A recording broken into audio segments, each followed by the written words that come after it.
So gusto ko lang kamustahin ang puso niyong... Ano gusto mong mag-CR muna? O kamusta mga puso niyo? Oh, masaya naman, masaya. Busy.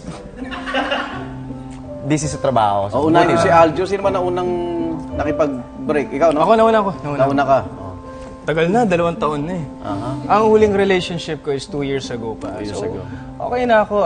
I learned to live by myself. Para iba rin Ay, sa bagay kasi iba magkaiba tayo. Ako rin. Natutunan na. From 16 Ilang to taon yung relasyon niyo? 24. 3 taon. 3 taon din kayo From nagtago, 16 to no? 24. Oh, hindi. Sa tatay niya, di ba? Bulgar yun. Oo. Bulgar yun. 16 to 24. Problema ka nga nun. May relasyon ako eh. Ngayon, natuto akong mapag-isa. Alam mo yun, umalis mag-isa. Sarap din pala. Ito, ganti tayo rito. Ikaw naman. Ano? Ano? Ako, ano? Hindi, alam mo, All ako, this time ako, tahimik lang pag naman nakikita ko yung Eiffel Tower, naalala kita lagi. Doon nagsimula Oo nga, na. siyempre. Okay Pero, na. wala ba? In good terms naman. Naging magkaibigan naman kayo. Hindi pa kami nag-uusap eh. Ah, ganon? Since Ewan mo muna everything. tingnan yung Instagram kasi nakikita ko. Ano pa hanapin sa inyong dalawa? Bakit nagkaagano ng love life nyo? Di ba parang nasa inyo na rin lahat? Yung mga hinahanap ng mga... Talaga? Ano ba hindi namin nalalaman sa inyong dalawa na... Ano ba? Siguro mas focused kami sa trabaho namin. Mas kaya pinaprioritize siguro namin trabaho. Siguro, walang oras ngayon para sa pag-ibig. Trabaho muna. May mga ways kasi ako dati na program sa pagkatao ko na akala ko tama. Alam mo yan? Hindi ko alam yun eh. Hindi ko sinasadya. Ngayon mo lang nalaman na...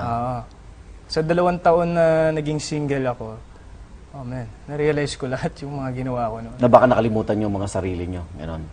Eh, hindi ka aware eh. Alam mo yun, akala mo tama ka. Pero pareho kayo ng kaso na hindi naman kayo nakipag-break, kayong dalawa. Hindi. Ako eh. Ikaw nakipag-break? Ikaw? Ako rin. Kayo nakipag-break? Parang. Hindi dahil sa di na natin mahal. Oo. Kumbaga, mas mahal na namin sila kaysa sa mahal namin sila. Hindi kayo worth. Naramdaman nyo yun. We just want the best eh. For, di ba? Sa kanila. For them and matuto pa kami on our own. in order- So paano sila nag-react kung kayo Ay, yung... di nila tanggap. Yabang! Hindi nila tanggap. Sasabihin mo, mahal mo ako, tapos iwanan mo ako. Eh, may nakikita ako eh. Alam mo yun, kung magkabalikan man tayo, mas maano na. Kasi mas...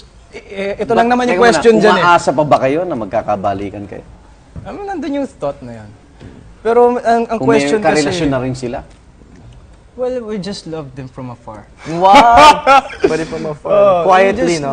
Eh. Hindi, Sa tanaw-tanaw lang kayo na yun. sa amin. Ako, Nakakapagod magalit eh. ako, suportado na lang ako kung saan masaya, doon na lang.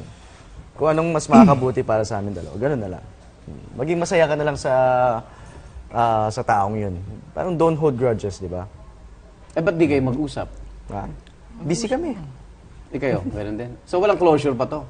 Well, sa amin, Pay hindi ko alam. closure.